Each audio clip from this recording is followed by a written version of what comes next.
બોલીએ અંબે માત કી જય।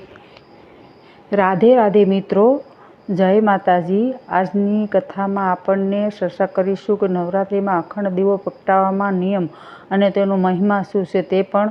માતાજી બહેર નવરાત્રિમાં પણ અખંડ પ્રગટાવે છે, તો લોકોના આ વિડીયોમાં ખાસ જોજો મિત્રો। નવરાત્રિમાં માતાજીની આરાધના, ભક્તિ, સૈન્ય અને શક્તિ મહાપર્વત છે, તો 9 દિવસ સુધી માતાજીના 9 રૂપની પૂજા કરવામાં આવે છે। આ દિવસોમાં જો અખંડ દીવો પ્રગટાવતો તો તે માતાજીના જે ઘરમાંથી નકારતા ઉર્જા દૂર થાય છે અને દુઃખ પણ દૂર થાય છે અને ઘરમાં સુખ સમૃદ્ધિ આવે છે। નવરાત્રિના દિવસોમાં દેવી દુર્ગાના 9 સ્વરૂપની પૂજા થાય છે। શૈલપુત્રી, બ્રહ્મચારિણી, ચંદ્રઘંટા, કુષ્માંડા, કંદમાતા, કલ્યાણ કાત્યાયની, ગૌરી માતા, સિદ્ધરાત્રિ। દરેક દિવસે દેવીનું અલગ રંગ અને અલગ અર્થ છે, તો અલગ અલગ આશીર્વાદ હોય છે। તો ભક્તો, આ વિડીયોમાં વધતા પહેલાં તમે વિનંતી છે કે વિડીયોને અંત સુધી પૂરો જોવાનું ચૂકશો નહીં, કારણ કે આ માહિતી અમૂલ્ય છે અને વિડીયોને અંત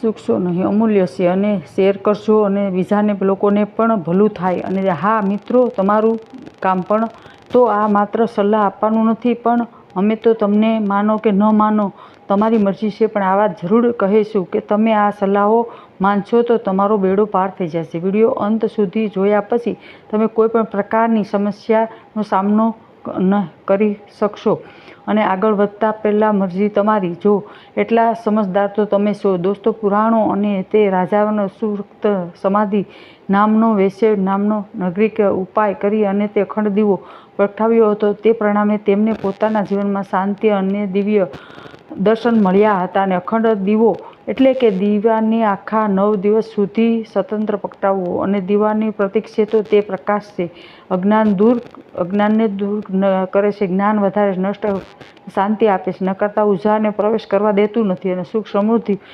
ધંધામાં સુખી, સંતાન સુખ પ્રાપ્તિ, રોગ શોકથી મુક્ત અખંડ રાખે છે। અને દીપક પ્રગટાવવાનો નિયમ, શુભ દિવસ અને શુભ સમય। અખંડ દીવો સામાન્ય રીતે નવરાત્રિ કે પ્રદોષ, પૂર્ણિમા, અમાસ, એકાદશી, અન્ય શુભ પ્રસંગે પ્રગટાવવો જોઈએ માનવામાં આવે છે।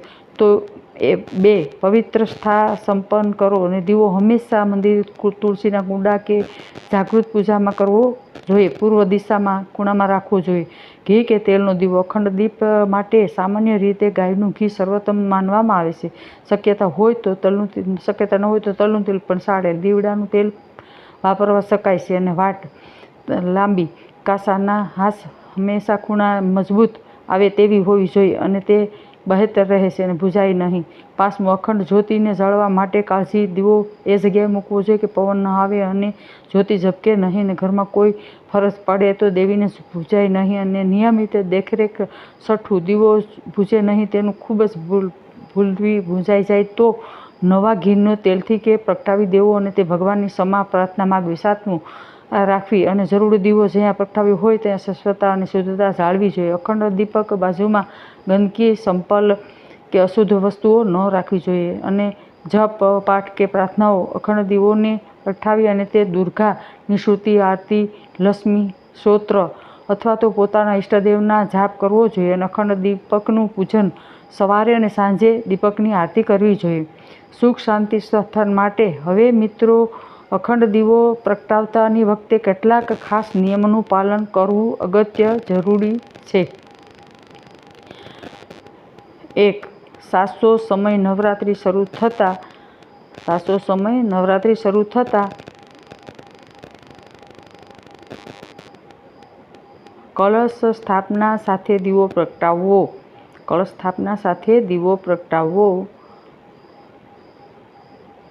2. સાચા સ્થાનનું પૂજા ઘર કે માતાજીનું પ્રતિમા છબી આગળ દીવો મૂકવો।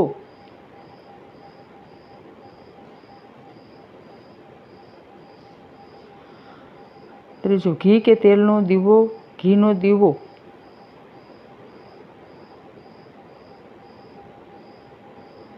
સર્વોત્તમ, ઘીનો દીવો સર્વોત્તમ છે, પરંતુ તેલ પણ ચાલે।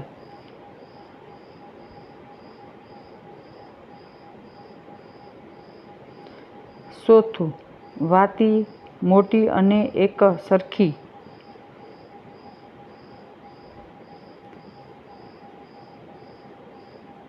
જળની વાતી રાખવી જોઈએ.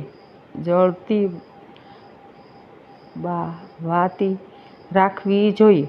પાંચમું, સાફ સફાઈ. પૂજા સ્થાન શુદ્ધ.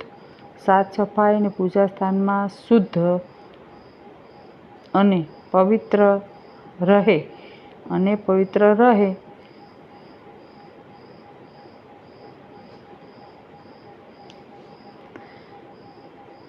છઠ્ઠું, દીવો બુઝાય નહીં. દીવા પર સ્વતંત્ર. દીવો બુઝાય નહીં. દીવા પર સ્વતંત્ર નજર રાખવી. એક જ વહીકીથી નજર ન રાખી શકે તો પરિવારના સભ્યો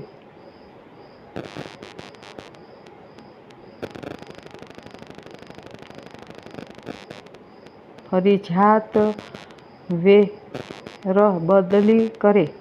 વેરબદલી કરે. સાતમું, પવિત્રતા દીવો પ્રગટાવનારા. પવિત્રતાનો દીવો પ્રગટાવનારા વહીકીને સાત્વિક આહાર, શુદ્ધ મન.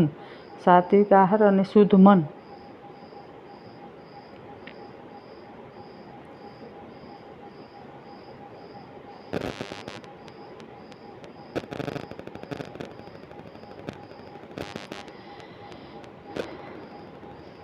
શુદ્ધ મન અને સદાવ રાખવો.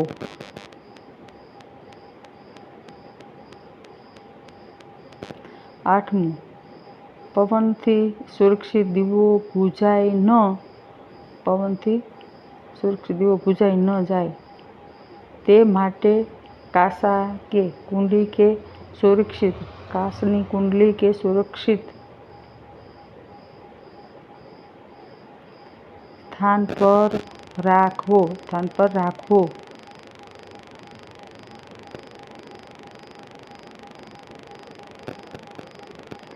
નવમું, દરરોજ આરતી સવારે અને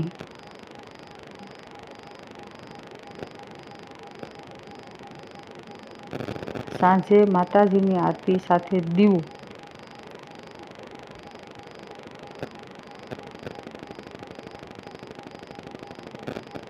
આગળ પ્રાર્થના કરવી.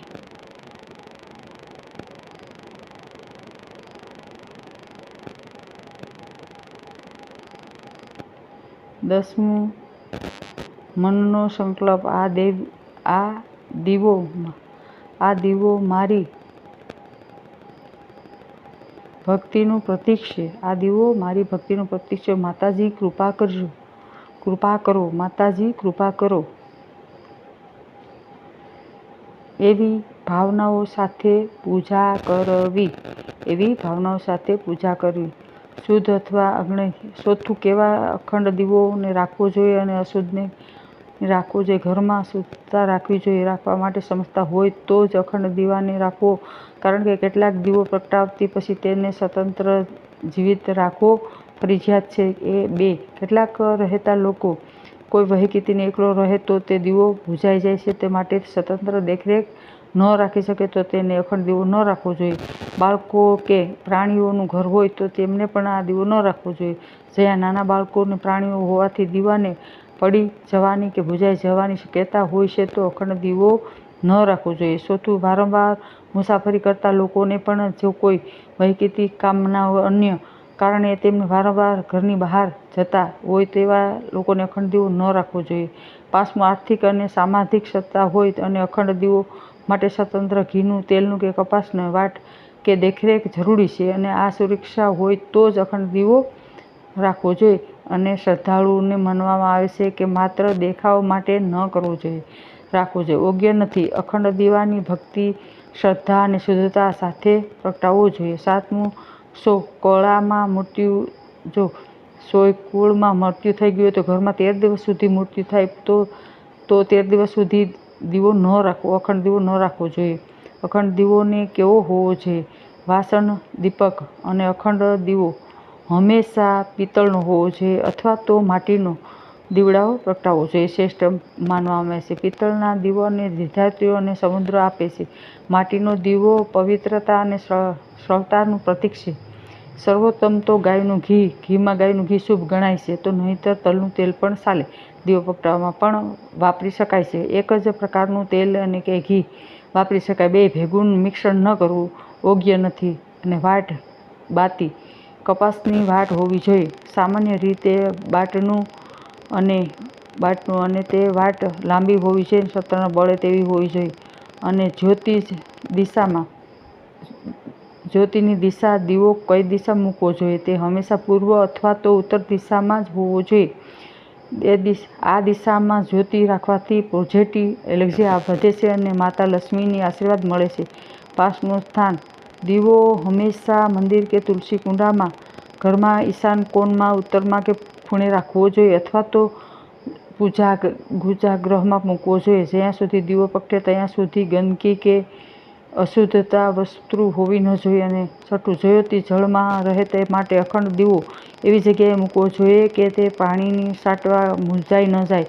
અને શક્યતા હોય તો તે પાતળનું વાસણ પણ કાઢી અને રાખવામાં આવે તો જ્યોતિ સુરક્ષિત રહે. અખંડ દીવો પિત્તળ કે માટીના વાસણમાં ગાયના ઘીનો, તેલનો કે કપાસિયાના લાંબી વાટથી ઉત્તમ પૂર્વ દિશામાં મૂકવો જોઈએ. અને તે અખંડ દીવોને દિશામાં મૂકવાથી પૂર્વ દિશામાં સૌથી શ્રેષ્ઠ. દીવો પૂર્વ દિશા તરફ મૂકવામાં સૌથી શ્રેષ્ઠ છે તો માનવામાં આવ્યું છે. પૂર્વ દિશા જ્ઞાન, પ્રકાશ અને સકારાત્મકતાનું ઉર્જાનું સ્ત્રોત છે. આ દિશામાં દીવો મૂકવાથી સુખ, શાંતિ અને સંતાન સુખ મળે છે.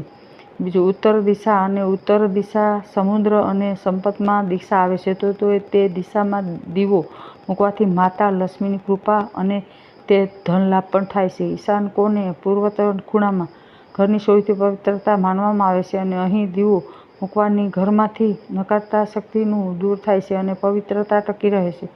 કઈ દિશામાં દીવો મૂકવો? દક્ષિણ દિશામાં. આ દિશામાં યમરાજનું માનવામાં આવે છે, તો તે દિશામાં દીવો મૂકવાનું અશુભ ગણાય છે. તો પશ્ચિમ દિશામાં પણ. પશ્ચિમ દિશામાં દીવો મૂકવાથી ફળ ઓછું મળે છે, એટલે પ્રગટાવવી વિધિ. સવારે સૂર્યોદય પહેલાં પ્રગટાવવાની. સાંજે સૂર્યોદય સમયે દીવો પ્રગટાવવો. પહેલાં ભગવાનને પ્રાર્થના કરવી કે દીપક જ્યોતિ, પરબ્રહ્મા જ્યોતિ, જનાર્દન દીપ જ્યોતિ, હે પાપહરું સમુદ્ર દીપને ભાસ્કરાય દીવો પ્રગટાવી ફૂલ, અક્ષત, ચંદન અર્પણ કરવો. દીપકને આરતી કરો અને પ્રાર્થના કરો કે મિત્રો, અખંડ દીવોને માત્ર એક પૂજા વિધિ નથી, પરમ ભક્તિનો વિશ્વાસ અને શક્તિ છે, પ્રતીક છે. તો આપણને નિયમનો અને ભાવપૂર્વક ઉપાસનાઓ કરવી જોઈએ. માતાજીની કૃપા હંમેશા આપણની જીવનમાં બની રહે. ચાલો મિત્રો, આજે આપણને નવરાત્રિમાં અખંડ દીવો પ્રગટાવવાનો નિયમ વિશે જ્ઞાન મેળવ્યું. પણ માતાજી સૌના રક્ષણ કરે. અને જય માતાજી. રાધે રાધે.